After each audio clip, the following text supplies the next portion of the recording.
కవులు, కళాకారులు వీళ్ళందరూ చాలా జాగ్రత్తగా సాంస్కృతికోద్యమ నిర్మాణం చేయాలంటే ఇప్పుడు దేని నిర్మాణం చేయాలి చూడండి. ఇప్పుడు ఈ డప్పు ఇక్కడ మోగింది, ఈ డప్పు మీద ఎన్ని పాటలు వచ్చాయి ఒక్కసారి మనం పరిశీలించుకుంటే, అరుణోదయ అయినా, జననాట్య మండలి అయినా, ఇంకో సంస్థ అయినా, లేదా విప్లవ రచయితల సంఘం అయినా ఈ డప్పు మీద ఎంత కవిత్వం రాశారు, ఈ డప్పు మీద ఎన్ని పాటలు రాశారు.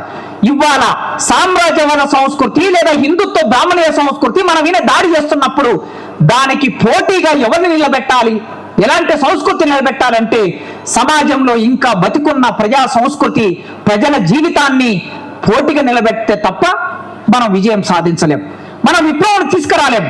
50 ఏళ్ళు అరుణోదయ ప్రతి సందర్భంలో, ప్రతి మూల మలుపులో తన పాత్ర నిర్వర్తించింది. అది ఎమర్జెన్సీ సందర్భమైనా, అది మండల కమిషన్ సందర్భమైనా, లేదా బీసీలకు రిజర్వేషన్ సందర్భమైనా, కారంచేరి సందర్భమైనా, చుండూరు